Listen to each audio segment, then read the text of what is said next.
할렐루야. 오늘은 5월 25일 월요일입니다.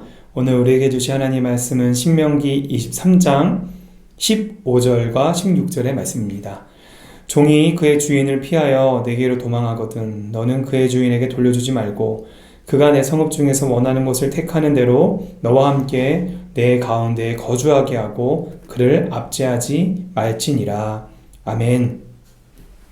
한때 한 기독교 여론조사에서 교회를 다니다가 떠난 이들에게 어떤 질문을 했다고 합니다. 그 질문이 뭐냐면 당신은 왜 교회를 떠났습니까? 라는 질문이었대요. 궁금하지 않습니까? 그때 가장 많은 대답을 했던 답변이 이런 답변이었다고 해요. 그리스도인들이 믿는 것과 사는 것이 다르다. 다른 의미로 말하는 것처럼 살지 않는다 라는 말이 제일 많았다고 합니다. 말로는 사랑을 이야기하는데 그 삶 속에서 사랑이 나타나지 않는다는 거죠. 오늘 본문을 보면 하나님께서 이스라엘 백성에게 그 하나님의 백성에 걸맞는 삶이란 어떤 것인지에 대해서 이야기하고 있습니다. 그 중에서 가장 먼저 나온 것이요, 어느 한 종이 도망쳐 나오면 그를 억압하지 말고 자유롭게 하고 또 더불어 살라고 말합니다. 오늘날로 따지면 충분히 그럴 수 있고 조그만 도덕적인 사람이라면 그럴 수 있습니다. 하지만 당시 고대 근동법을 보면요, 도망친 노예가 잡히면 죽임을 당하는 것이 기본적인 법이었어요. 심지어 도망친 노비를 숨겨주는 것 또한 처벌을 받았습니다. 그만큼 그 당시에 노비란 인간 대접을 받지 못했고 인간의 소지품과 같은 취급을 받았기 때문입니다. 그런 상황 속에서 하나님은 그 이스라엘 백성에게 너희가 정말 하나님을 믿는다면 그 소외됐던 그 억압받았던 노예들을 살피라고 보살피라고 말하고 있는 것입니다. 오늘날도 마찬가지죠. 세상은 우리에게 이렇게 말합니다. 야, 너도 챙기기 바쁜데 네가 주변을 돌아볼 여유가 어딨냐는 거예요. 네가 다른 사람과의 경쟁에서 이겨야지 승리한 삶을 사는 것이라고 말합니다. 착하면 손해본대요. 여러분, 그것이 세상에서 말하는 트렌드입니다. 그럼에도 나보다 남을 낮게 여기고 내 이웃을 내 몸처럼 사랑하라고 성경은 말하죠.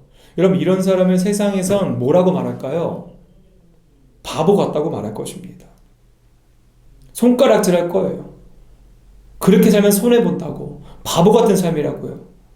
네, 맞습니다. 여러분, 그런데 제가 아는 분 중에서요, 정말 역사상 가장 이 세상적인 가치관으로 봤을 때 바보 같은 삶을 산 분이 한 분 계세요. 그게 누구냐면 우리 예수님입니다. 예수님의 삶은 어땠습니까? 저 하늘 보좌를 굳이 버리시고요, 이 낮고 천한 이 땅 가운데 오셔서 조롱당하셨고 피 흘리셨고 고통받으셨고 그 인간을 구해주러 오셨는데 그 인간들로 인해서 십자가에 달려 돌아가셨습니다. 세상에선 이런 삶을 산 사람을 바보 같다고 말할지 모릅니다. 여러분, 우리는 무엇을 믿습니까? 하나님을 믿습니다. 그리고 예수님께서 그 핏값을 주고 대속해 주신 그 은혜를 우리 믿습니다. 우리가 예수님을 믿는다는 것은 단순히 머리로 그분의 삶을 동의한다는 것뿐만 아니라 그분의 삶을 내가 쫓아 살겠다는 것을 의미합니다. 그 믿음이 우리 머릿속에만 있다면, 마음속에만 머문다면 결코 그 믿음은 열매 맺지 못한다는 거예요. 왜요? 우리의 믿음은 반드시 우리의 삶으로 열매 맺기 때문입니다. 이 문화와 유행에 맞춰 살아가는 것이 아니라 그 진리가 무엇이냐에 맞춰 살아갈 수 있는 저와 여러분들에게 소망합니다.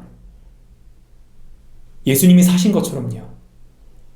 늘 사랑하고 용서하며 약한 자보다 더 낮아지고 아파하는 자보다 더 아파하고 빈 무덤 앞에서 모든 것을 잃어 상실감에 젖은 막달라 마리아의 이름을 부르셨던 그분의 삶이요. 여러분, 우리가 예수님을 믿는다면 그 예수님께서 바라보고 계시는 곳, 그 예수님의 눈길이 머무는 곳을 우리 또한 바라보길 소망합니다.